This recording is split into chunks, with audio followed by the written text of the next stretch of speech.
नमस्कार।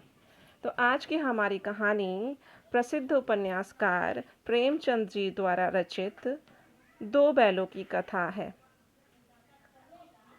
जैसा कि इस शीर्षक से हमें पता चल रहा है कि इसमें दो बैलों की कहानी हम जानने जाएंगे। ये कहानी बहुत ही पुरानी है।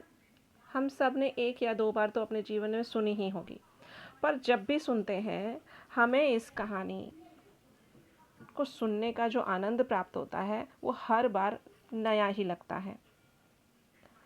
इस कहानी को सुनाने के बाद मैं इस कहानी से जुड़ी एक प्रश्न पूछूंगी और आप लोगों से आशा करूंगी कि आप लोग कमेंट बॉक्स में इसका उत्तर दें। तो चलिए शुरू करते हैं हमारी आज की कहानी, दो बैलों की कथा। झूरी के पास दो बैल थे, हीरा और मोती। दोनों में बहुत प्यार था। वे नाद में एक साथ मुंह डालते और एक ही साथ हटाते।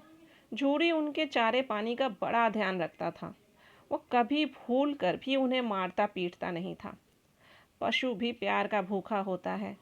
वे भी झूरी को बहुत चाहते थे।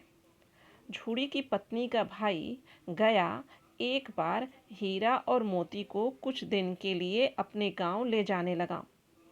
बैलों को बड़ा आश्चर्य हुआ कि वह उन्हें क्यों और कहाँ लिए जा रहा है। रास्ते में उन्होंने उसे बहुत तंग किया। मोती बाएं भागता तो हीरा दाएं। इस पर गया ने उन्हें बहुत पीटा। घर पहुंचकर उसने उनके सामने रूखा सूखा भूसा डाल दिया, पर उन्होंने उसे सूंघा तक नहीं। रात होने पर दोनों बैलों ने वहां से भाग जाने का निश्चय किया।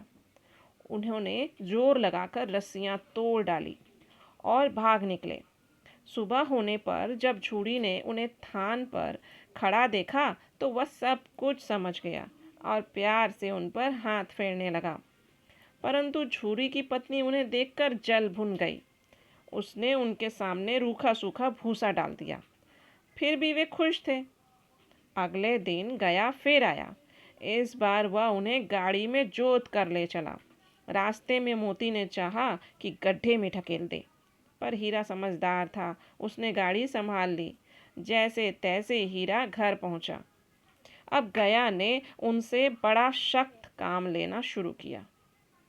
वह उन्हें दिन भर हल में जोतता, जब तब उन्हें मारता पीटता।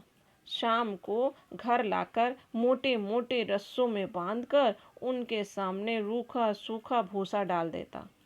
वे लाचार निगाहों से एक दूसरे को देखते रहते।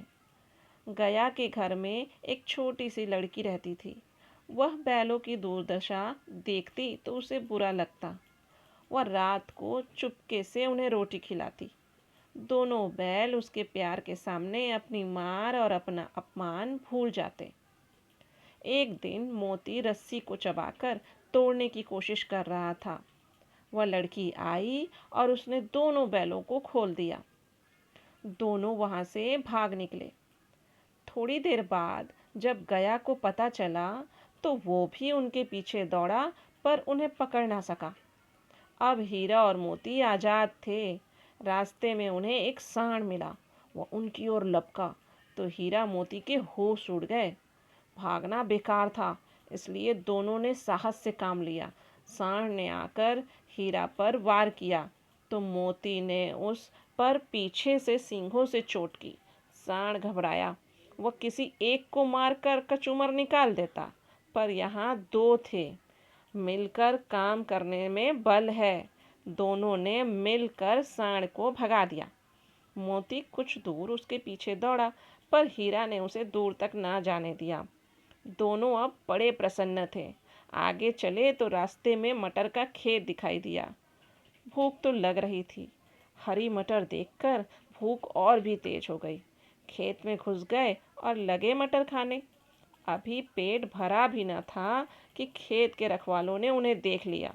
उन्होंने उन दोनों को चारों ओर से घेर कर पकड़ लिया और कांजी हाउस में बंद करवा दिया। हीरा और मोती ने देखा कि कांजी हाउस में और भी जानवर थे।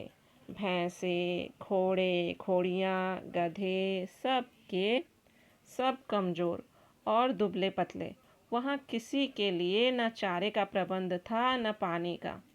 यहाँ कहाँ आ फंसे, उन्होंने सोचा। रात हुई।